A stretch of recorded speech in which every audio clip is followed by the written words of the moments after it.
ಗ್ರಾಮೀಣ ವಿದ್ಯಾರ್ಥಿಗಳಿಗೆ ಉನ್ನತ ಶಿಕ್ಷಣ ಹಾಗೂ ಸಂಶೋಧನಾ ಅವಕಾಶಗಳನ್ನು ಒದಗಿಸುವ ಉದ್ದೇಶದಿಂದ ಬೆಳಪುವಿನಲ್ಲಿ ನಿರ್ಮಿಸಲಾಗುತ್ತಿರುವ ವಿಜ್ಞಾನ ಸಂಶೋಧನಾ ಕೇಂದ್ರ ಮತ್ತು ಸ್ನಾತಕೋತ್ತರ ಅಧ್ಯಯನ ಕೇಂದ್ರದ ಕಾಮಗಾರಿ ಆರಂಭಗೊಂಡು ದಶಕ ಕಳೆದರೂ ಪೂರ್ಣಗೊಂಡಿಲ್ಲ. 141.08 ಕೋಟಿ ರು ವೆಚ್ಚದ ಈ ಮಹತ್ವಾಕಾಂಕ್ಷಿ ಯೋಜನೆಯ ಮೊದಲ ಹಂತದ 53.85 ಕೋಟಿ ರು ಕಾಮಗಾರಿಗೆ 2015ರಲ್ಲಿ ಆಗಿನ ಮುಖ್ಯಮಂತ್ರಿ ಸಿದ್ದರಾಮಯ್ಯ ಶಿಲಾನ್ಯಾಸ ನೆರವೇರಿಸಿದರು.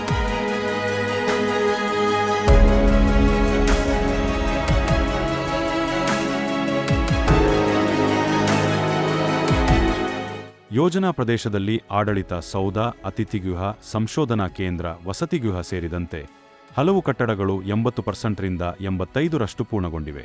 ಆದರೆ ಅನುದಾನದ ಕೊರತೆ ಹಾಗೂ ಅಗತ್ಯ ಮೂಲಸೌಕರ್ಯಗಳ ಅಳವಡಿಕೆಯಲ್ಲಿ ಉಂಟಾದ ವಿಳಂಬದಿಂದಾಗಿ ತರಗತಿಗಳು ಇನ್ನೂ ಆರಂಭವಾಗಿಲ್ಲ. ಬಳಕೆಯಾಗದೆ ಉಳಿದಿರುವ ಕಟ್ಟಡಗಳು ಹಾಳಾಗತೊಡಗಿದ್ದು, ಕಿಟಕಿಗಳ ಗಾಜುಗಳು ಒಡೆಯುವುದು, ಅನೈತಿಕ ಚಟುವಟಿಕೆಗಳಿಗೆ ಅವಕಾಶವಾಗುವುದು ಹಾಗೂ ಬೀದಿ ನಾಯಿಗಳ ಆಶ್ರಯತಾಣವಾಗುತ್ತಿರುವ ಬಗ್ಗೆ ಸ್ಥಳೀಯರು ಆತಂಕ ವ್ಯಕ್ತಪಡಿಸಿದ್ದಾರೆ.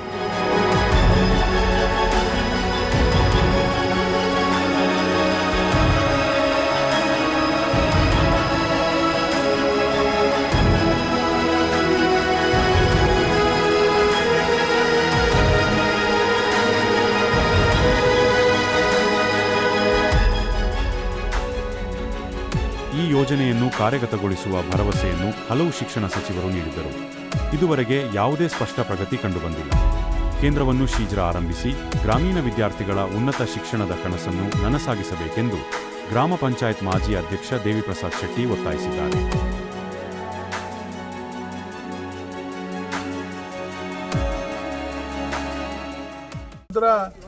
ಒಳಗೆ ಕೆಲವು ಕ್ಲಾಸ್ ರೂಮ್ಗಳದ್ದು, ಕಿಟಕಿ ಬಾಗಿಲಿದ್ದು, ಮತ್ತು ಡ್ರೈನೇಜ್ ಇದ್ದು ಇದೆಲ್ಲ ಕಾಮಗಾರಿ ಆಗಿದೆ. ನಮಗೆ ಕಾಮಗಾರಿ ಮುಖ್ಯ ಅಲ್ಲ, ಇದರಲ್ಲಿ ಯೋಜನೆ ಕಾರ್ಯಗತ ಆಗಬೇಕು.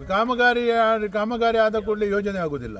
ಯಾವುದೋ ಒಂದು ಕಾಮಗಾರಿಯನ್ನು ಪೂರ್ತಿಗೊಳಿಸಿ, ಎಲ್ಲವನ್ನು ಪೂರ್ತಿ 10 ಬಿಲ್ಡಿಂಗ್ ಮಾಡಿದ್ದೀರಿ, 2 ಬಿಲ್ಡಿಂಗನ್ನು ಪ್ರಾರಂಭ ಮಾಡಿ, ಮತ್ತೆ ಉಳಿದ ಕಾಮಗಾರಿಯನ್ನು ಪ್ರಾರಂಭಿಸಿ. 60 ಕೋಟಿವರೆಗೆ ಮಂಜೂರಾತಿ ಆಗಿದೆ. ಆದಂಥ ಅನುದಾನವನ್ನು ಯಾವ ರೀತಿ ಬಳಕೆ ಮಾಡಿದ್ದೀರಂತೆ ನಮಗೂ ಇದು ಗೊತ್ತಿಲ್ಲ.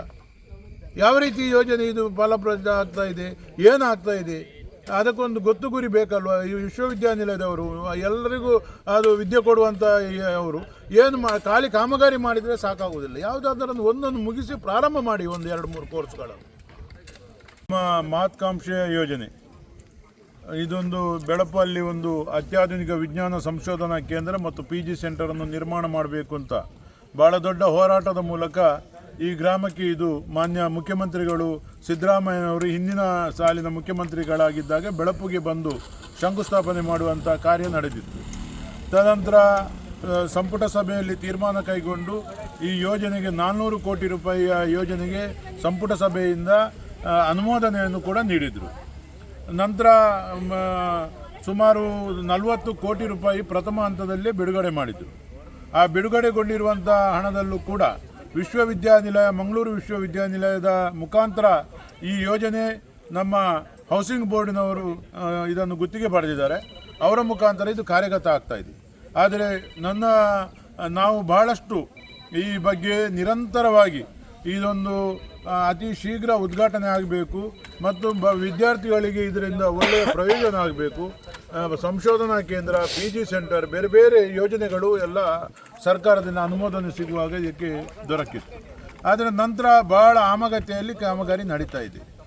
ವಿಶ್ವವಿದ್ಯಾನಿಲಯವು ಇಲ್ಲಿಗೆ ಬಂದಂಥ ಹಣವನ್ನು ದುರುಪಯೋಗಪಡಿಸಿ ಬೇರೆ ಇದಕ್ಕೆ ವರ್ಗಾವಣೆ ಮಾಡಿರುವ ಬಗ್ಗೆ ಬಹಳ ದೊಡ್ಡ ಒಂದು ಚರ್ಚೆಯಾಗಿ ಈಗ ಅದು ತನಿಖೆಯ ಹಂತದಲ್ಲೂ ಕೂಡ ಇದೆ.